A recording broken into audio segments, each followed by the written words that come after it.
করে, বান্দার আত্মাকেও পরিষ্কার পরিচ্ছন্ন করে।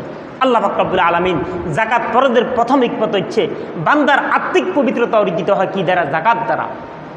আল্লাহ পাক রব্বুল আলামিন কুরআনুল কারীমের সূরা তাওবার মধ্যে ইরশাদ করেন, খুয মিন আমওয়ালিহিম সাদাকা তুতাহহিরুহুম ওয়া তুযাক্কিহিম বিহা।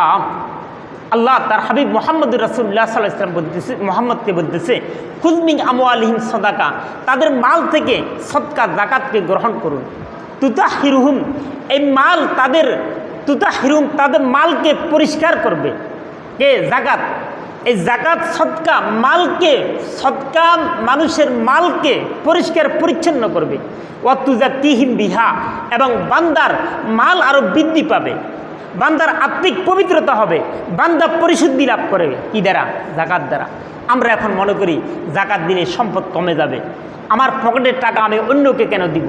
ধারণা ভুল।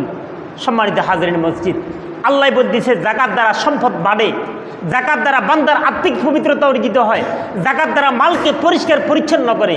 আল্লাহ পাক রব্বুল আলামিন কুরআনুল কারীমের সূরা বাকারার মধ্যে ইরশাদ করেন, ইয়ামহাকুল্লাহুর রিবা ওয়া ইউরবিস সাদাকাত। আল্লাহ বলতেছে, আল্লাহ পাক যেটি সুদকে নিচ্ছিন্ন করে, একদিন সুদ থাকবে না। আপনারা দেখেন, চোখকে বন্ধ করে দেখেন, যারা অতীতে যারা সুদের লেনদেন করতো তাদেরকে মহাজন ডাকতো, আর এখন বর্তমানে অনেক মহাজনের পরিবার তারা ঠিকমতো 2 বেলা ভাতও খাইতে পারতেছে না। কে বলতেছে? আল্লাহ। ইয়ামহাকুল্লাহুর রিবা সূরা বাকারার আয়াত। আল্লাহ পাক বলতেছে সুদ নিচ্ছিন্ন হবে। ওয়া ইউরবিস সাদাকাত, সদকা যাকাত দ্বারা আল্লাহ পাককে বান্দার মালকে আরো বাড়িয়ে দিবে। ঘোষণাকার আল্লাহ পাক রব্বুল আলামিনের মুহাম্মদুর রাসূলুল্লাহ সাল্লাল্লাহু আলাইহি ওয়াসাল্লাম একটা হাদিসের মধ্যে বলেন, ক্বালা রাসূলুল্লাহ সাল্লাল্লাহু আলাইহি ওয়াসাল্লাম মা নাকাসা মালুম মিন সাদাকা। আল্লাহ রাসূল বলতেছে, মা নাকাসা মালুম মিন সাদকা, না মা নাকাসা, নকশ হবে না, নাকশ হবে না, ক্ষতিগ্রস্ত হবে না, মাল কমবে না। মিন সদকা, সদকা দ্বারা, যাকাত দ্বারা, বান্দা যাকাত দেওয়ার দ্বারা কখনো বান্দার সম্পদ কখনো কমবে না। ঘোষণাকার আল্লাহ ও তার হাবিব মুহাম্মদুর রাসূলুল্লাহ সাল্লাল্লাহু আলাইহি ওয়াসাল্লাম। এই যাকাত ধনী দরিদ্রের বৈষম্য দূরীভূত করে। আল্লাহ পাক রব্বুল আলামিন কুরআনুল কারীমের সূরা হাশরের মধ্যে ইরশাদ করেন, কাইলা ইয়াকুনা দাওলাতাম বাইনাল আগনিয়াই মিনকুম। শুধু ধনীরা যাকাতকে, অর্থকে, মালকে পুঞ্জীভূত করবে, আর দরিদ্ররা সম্পদ পাবে না, এরকম না। ধনী দরিদ্র যাতে উভয়ের মাঝে মালকে চলাচল করে, ধনীদের কাছেও টাকা থাকে, দরিদ্রদের কাছেও টাকা থাকে। 10 টাকার একটা নোট বা ধরে নিন 500 টাকার একটা নোট আজকে আমার পকেটে আছে, কালকে হইতে পারে এই টাকা বাংলাদেশের ঢাকাতেও চলে যেতে পারে। কথা ঠিক কিনা? কারণ এই টাকা তো শুধু ছাগলনাইয়া উপজেলায় থাকবে, ফেনী জেলায় থাকবে, চট্টগ্রাম বিভাগে থাকবে, এরকম না। টাকা হইতে পারে আমি কোনো একটা লোককে দিছি, সে ঢাকা নিয়ে গেছে, তার সাথে ঢাকাও টাকাটা চলে গেছে, এমন হয় কিনা? টাকা এটি যাতে ধনী দরিদ্র উভয়ের মাঝে চলাচল করে, এই কারণে আল্লাহ পাক রব্বুল আলামিন সূরা হাশরের মধ্যে বলেন, কাইলা ইয়াকুনা দাওলাতাম বাইনাল আগনিয়া মিনকুম। ধনী দরিদ্রের বৈষম্য দূরীভূত করে কি? যাকাত। মুহাম্মদুর রাসূলুল্লাহ সাল্লাল্লাহু আলাইহি ওয়াসাল্লাম ইরশাদ করেন, ক্বালা রাসূলুল্লাহ সাল্লাল্লাহু আলাইহি ওয়াসাল্লাম আয-যাকাতু কানতারাতুল ইসলাম। আল্লাহ রাসূল মুহাম্মদ ঘোষণা করেন, আয-যাকাতু কানতারাতুল ইসলাম। যাকাত বান্দার মাঝে, ধনী দরিদ্রের মাঝে, একে অপরের মাঝে সেতু বন্ধন সৃষ্টি করে। সুবহানাল্লাহ। সেতু, ব্রিজ, সড়ক, এটি একটা রাস্তা আর একটি রাস্তার ভিতর কি করে? ফিট করে দে, মানুষ চলাচলের ব্যবস্থা করে দে, রাস্তাকে সুন্দর করে দে, সেতু, ব্রিজ, কালভার্ট। আল্লাহ রাসূল ঘোষণা করেন, আয-যাকাতু কানতারাতুল ইসলাম। এই যাকাত, বান্দার মালের যাকাত ধনী দরিদ্রের মাঝে কি করে? সেতু বন্ধন সৃষ্টি করে দে। দেখেন, একটা সেতু, একটা ব্রিজ, একটা কালভার্ট, রেজুমি একটা কালভার্ট হচ্ছে, এই ব্রিজ হচ্ছে, এই ব্রিজটি রাস্তার উত্তরের লোক, দক্ষিণের লোক, পূর্বের লোক, পশ্চিমের লোক, তারা যাতায়াতের ব্যবস্থা করে দেয়। কথা ঠিক কিনা? যাতায়াতের ব্যবস্থা করে দিয়ে, চলাচলের ব্যবস্থা করে দিয়ে, গাড়ি চলাচলের ব্যবস্থা করে দিয়ে, বান্দার জন্য সহজ করে দিয়ে। অনুরূপভাবে বিশ্বনবী মুহাম্মদুর রাসূলুল্লাহ সাল্লাল্লাহু আলাইহি ওয়াসাল্লাম ঘোষণা করেন, আয-যাকাতু কানতারাতুল ইসলাম। এই যাকাত বান্দার কানতারাতুল ইসলাম, সেতু বন্ধন করে দিয়ে কে? যাকাত। মুহাম্মদুর রাসূলুল্লাহ সাল্লাল্লাহু আলাইহি ওয়াসাল্লাম বুখারী রিওয়ায়াত, আল্লাহ রাসূল মুআয বিন জাবাল রাদিয়াল্লাহু তাআলা আনহুকে ৫ম হিজরিতে ইয়েমেন পাঠাচ্ছে।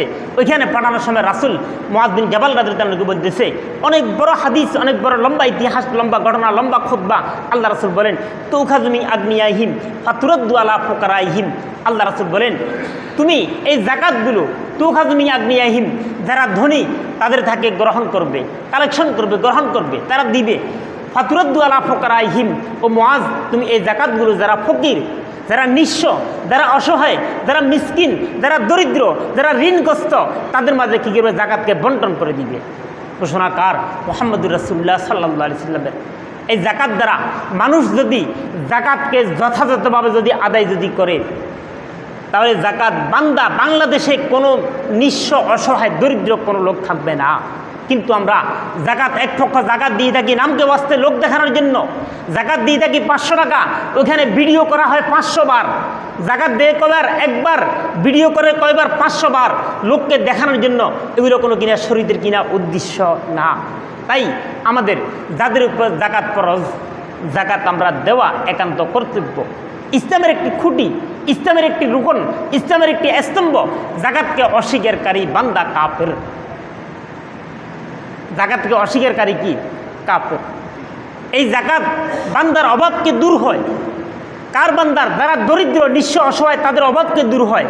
আবার এই জাকাত যারা ধনীরা জাকাত দিবে, দরিদ্ররা জাকাত নিয়ে তাদের অভাবকে দূর করবে, ঋণকে পরিশোধ করবে, খরচকে পরিশোধ করবে। যারা নিঃস্ব, অসহায়, তাদের ঋণকে দূর করবে, খরচকে পরিশোধ করবে। আবার আমরা যারা জাকাত দিব, জাকাত দিয়ে থাকি, তারা আমরা মনে করবেন আমরা দরিদ্রদের প্রতি দয়া মায়া দেখাচ্ছি, এটা না। এটি দরিদ্রদের হক। জাকাত কার হক? দরিদ্রদের হক। জাকাত ফকিরদের হক, জাকাত মিসকিনদের হক। আপনি তাদেরকে জাকাত দিচ্ছেন, তাদেরকে ছোট মনে করবেন এরকম না। আজকে আপনি জাকাত দিচ্ছেন, হইতে পারে আগামী বছর এই দিনে আপনি জাকাত খাইতেও পারেন, কথা ঠিক কিনা? আজকে আপনি জাকাত দিচ্ছেন, তারা জাকাত নিচ্ছে, হইতে পারে আগামী বছর এই দিনে তারাও আবার জাকাত দিতে পারে। আল্লাহ পাক রব্বুল আলামিন কোরআনুল কারীমের সূরা যারিয়াতের মধ্যে ইরশাদ করেন, ওয়াফি আমওয়ালিহিম হাক্কুন লিসাইলি ওয়াল মাহরুম। আল্লাহ পাক বলেন, ওয়াফি আমওয়ালিহিম হাক্কুন লিসাইলি ওয়াল মাহরুম, তোমাদের সম্পদের মাঝে অধিকার রয়েছে। যারা ধনী, যারা বিত্তশালী, বিত্তবান, তাদের সম্পদের মাঝে অধিকার রয়েছে। এটি প্রাপ্য, পাওনা, অধিকার, ছাবার অধিকার আছে। যারা মিসকিন, দরিদ্র, অসহায়, তাদের ছাবার অধিকার আছে। তাদের সাথে রুট ভাষা ব্যবহার করা যাবে না, তাদেরকে হেয় মনে করা যাবে না। জাকাত এটি তাদের হক। আপনি জাকাত দিচ্ছেন, তাদেরকে অসহায় মনে করতেছেন, এরকম না। সম্পদের মালিক বানাইছে কে? আল্লাহ। আল্লাহ পাক বলতেছে, ওয়াফি আমওয়ালিহিম হাক্কুন লিসাইলি ওয়াল মাহরুম, যারা ধনী, বিত্তবান, বিত্তশীল, তাদের সম্পদের মধ্যে অধিকার রয়েছে। কার? যারা দরিদ্র। হাক্কুন লিসাইলে, যারা সাইল, ভিক্ষুক, তাদের অধিকার রয়েছে। ওয়াল মাহরুম, যারা বঞ্চিত, তাদের অধিকার রয়েছে। তাই আমাদের যাদের উপর জাকাত ফরজ, আল্লাহ পাক রব্বুল আলামিন জাকাত ফরজ করেছে কার উপর? বান্দার উপর। বান্দার উপর জাকাত ফরজ করেছে। দিবে কে? মালিক বানাইছে কে? আল্লাহ। ওই আল্লাহ বলতেছে তোমরা কি করো? জাকাত দাও।